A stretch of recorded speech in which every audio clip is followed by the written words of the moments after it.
Hi guys, welcome back to Free Circuit Lab. Today we will be talking about these TTP223 single channel touch sensor modules. These modules are available in market at very cheap price. In this board we find a main chip which is TTP223 touch sensor chip, and this is a status LED for the output, and here is a power capacitor, and this is the resistor for the LED, two jumpers, and finally a place for the capacitor which can set the sensitivity of it, and three pins for the power and output. And at the back side we get the touch pad. So these modules are very tiny. This is the actual size of it, and here it is a bit longer because we have to cut the excess part of it. Okay, so these modules are very tiny. We can install it anywhere in any device. So this module can work as a push button and as a self-locking or latching button. It has both the functions and additional functions like active low or active high. These are some features from the datasheet. It can work from 2 volt to 5.5 volt. It takes very less current, 1.5 to 3 microampere, of course without the LED. Okay, the response time is 220 millisecond here, and it can work as toggle mode or normal mode operation, or it can be set as active high or active low output. Here are some informations about packaging and pin descriptions. Another some informations about DC or AC characteristics. So we can find that it outputs very less current, so we have to amplify the output by using transistor or something else. This is an application circuit of it. We find two jumpers here. By setting or resetting these jumpers, we can change the working mode of the IC, which I will talk about in a minute. This is a truth table for the jumpers. While setting or resetting the jumpers, what happens with the IC. And this is a sensitivity adjustment system. Here we find a CS capacitor. Using 0 to 50 picofarad capacitor, we can set the sensitivity. More the capacitance, less the sensitivity. And finally some informations about PCB designing, if you want to design your own PCB.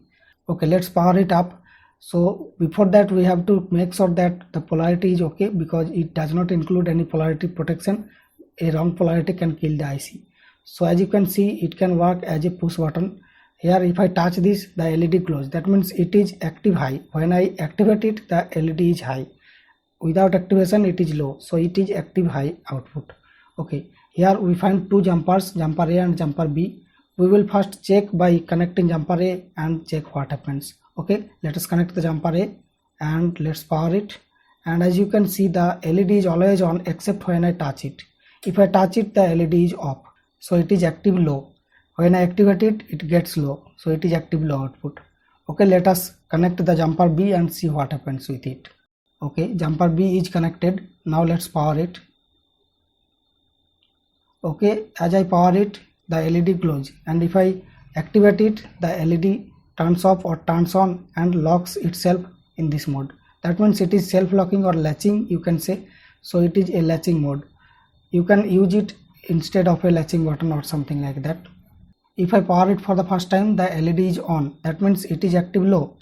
Without activation it is high. Okay, and if I activate it, it goes low. So it is active low now. Okay, so let us disconnect the jumper A and see what happens with the activation mode. Active high or active low will be changed. Okay, the jumper A is disconnected now. Let's check it. I have given power to it and let's touch it. Okay, it is now active high. While activated it is high, while powered without activation it is low. Okay, we got four modes: active high and active low, self-locking or normal mode. So there are four type of modes here. You can also use a relay module with it to power high power loads like AC 220 volt loads or something like that. We have to just connect the power and output pins, and if I touch it, the relay clicks. Okay, by touching we can activate or deactivate our home appliances by this. Here I have connected a buzzer to the relay output. You can connect any load. The output side of the relay module works like a two-way switch. Here these screw terminals works like a two-way switch. Any load which can work with a two-way switch can be connected here. Of course we have to keep in mind the maximum rated current for the relay. You might find the touch sensor in this type of design. It has everything same, but only the PCB is different, so you can purchase this also. Okay, thank you for watching. How is the video? Let me know in the comments. If you like it, give a thumbs up, and you can subscribe my channel to get regular updates about electronics. Thank you for watching. I will see you in my next video.